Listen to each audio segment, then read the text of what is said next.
जयपुर राज्य पर गंगाराम अपनी पत्नी सुनीता के साथ रहता था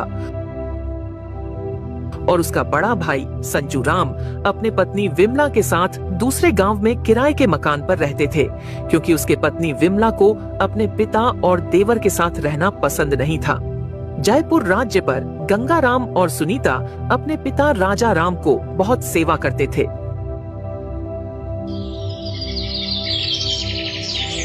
एक दिन संजू राम और उसकी पत्नी विमला अपने छोटे भाई के घर जयपुर आते हैं। छोटे भाई अपने बड़े भाई को बहुत प्यार करता था।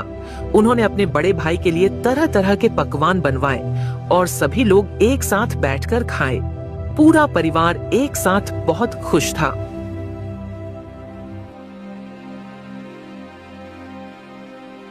सुनिए जी, भगवान के दर्शन के लिए मंदिर जाना है। लेकिन सुनीता, पिताजी को छोड़कर कैसे जा सकते हैं? उनकी तबीयत सही नहीं रहती है। कुछ हो गया तो हम क्या करेंगे?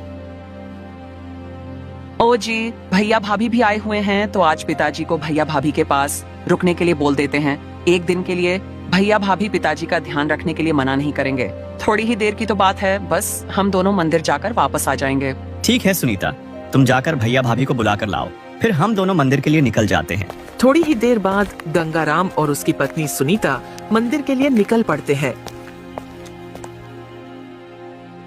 तभी थोड़ी ही देर बाद राजा राम की तबीयत बहुत ही ज्यादा खराब होने लगती है और राजा राम अपने बड़ी बहू विमला से कहता है, अरे जाओ बड़ी बहू, सुनती हो?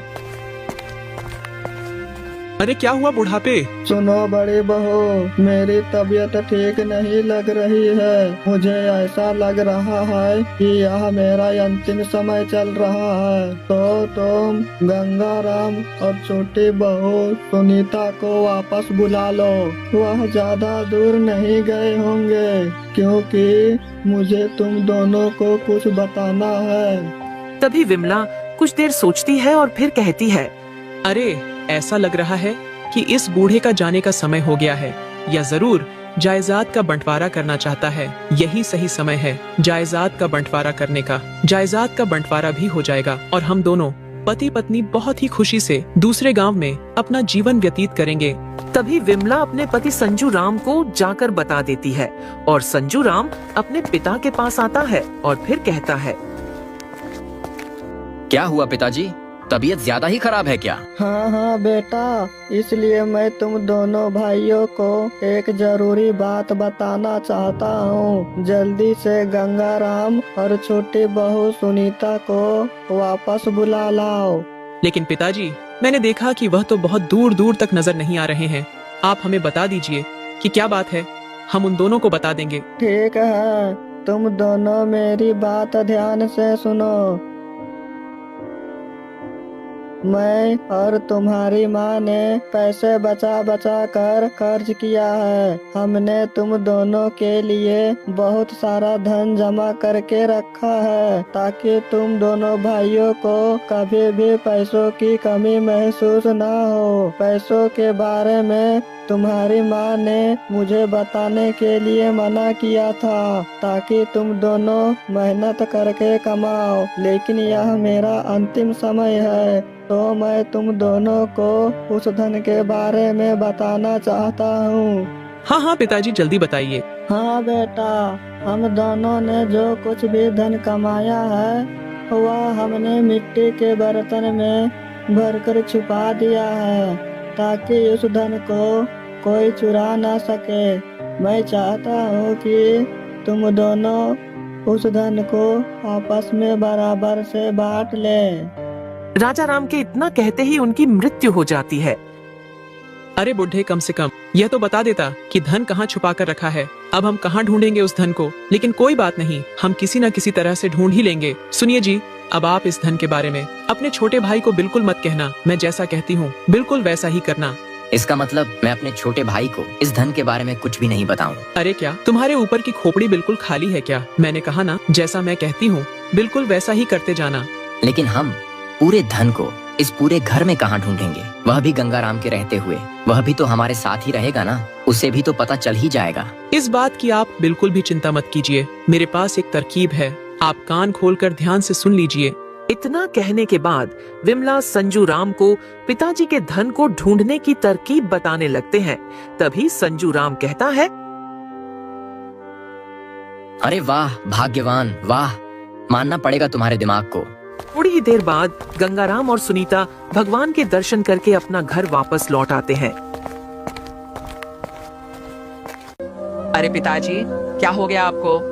पिताजी हमें छोड़कर चले गए, हम आपके बिना कैसे रहेंगे पिताजी। तभी यह सब देखकर गंगाराम कहता है, पिताजी उठो ना पिताजी। भैया ये सब कब हुआ? तुम्हारे आने से 20 मिनट पहले हुआ। पिताजी बिल्कुल ठीक थे, फिर अचानक पिताजी की तबीयत बहुत ही ज्यादा खराब हुई और पिताजी हमें छोड़कर चले गए। गंगाराम पिताजी अब नहीं रहे हमारे साथ। पिताजी मुझे माफ कर दीजिएगा, मैं आपका आखिरी समय में आपके साथ नहीं था। पिताजी मुझे माफ कर दीजिए। पिताजी मुझे इस बात का हमेशा अफसोस रहेगा।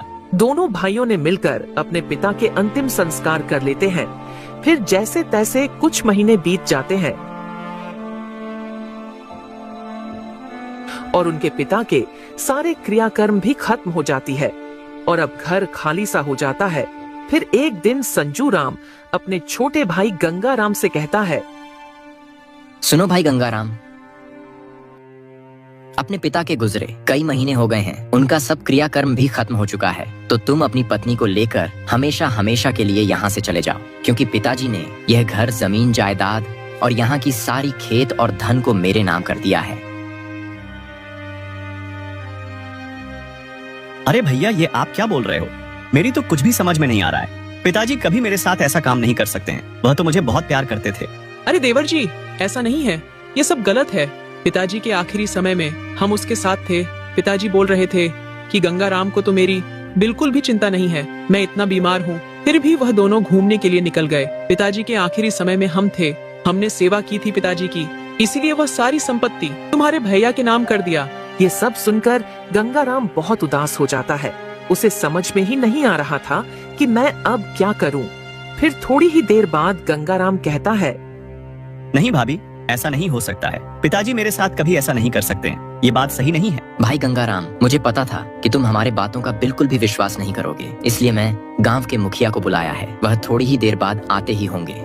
थोड़ी ही देर बाद गांव के मुखिया जी वहां पर पहुंच जाते हैं और राजा राम के लिखी हुई जायदाद के कागज को पढ़ते हैं। मैं राजा राम इस कागज पर जो कुछ भी लिख रहा हूँ वह सब अपनी मर्जी से लिख रहा हूँ। मेरे मरने के बाद मेरे घर के सारे खेत, मेरी सारी संपत्ति मेरे सबसे बड़े बेटे संजू राम के नाम होंगे और छोटे बेटे के नाम।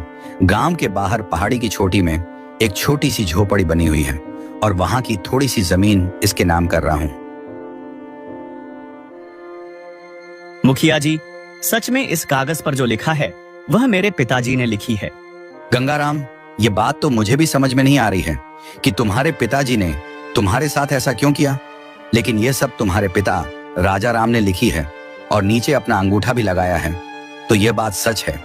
अरे मुखिया जी, इनका वजह मैं बताता हूँ। मेरे भाई गंगाराम और उसकी पत्नी सुनीता दोनों मेरे पिता का बिल्कुल भी ध्यान नहीं रखते थे और तो और मेरे पिता के ऊपर बहुत अत्याचार भी करते थे। पिताजी की तबीयत खराब होते हुए भी ये दोनों शहर घूमने चले गए। पिताजी इस बात से बहुत नाराज थे। मैं और विमला पिताजी के बहुत सेवा करते थे, इसलिए पिताजी ने सारी संपत्ति मेरे नाम कर दी है। नहीं नहीं मुखिया जी, यह सब कुछ झूठ है। मैं और मेरी पत्नी पिताजी के बहुत ध्यान रखते थे और पिताजी भी हमारे साथ बहुत खुश थे। हाँ गंगाराम, लेकिन इस चीज में मैं कुछ भी नहीं कर सकता हूँ। तुम्हारे पिताजी ने सब कुछ साफ साफ लिखा है और सबूत के तौर पर अपना अंगूठा भी लगाया है। मैं इसके बारे में कुछ नहीं कर सकता हूँ। मुखिया के इतने कहते ही संजू राम और विमला बहुत खुश हो जाते हैं।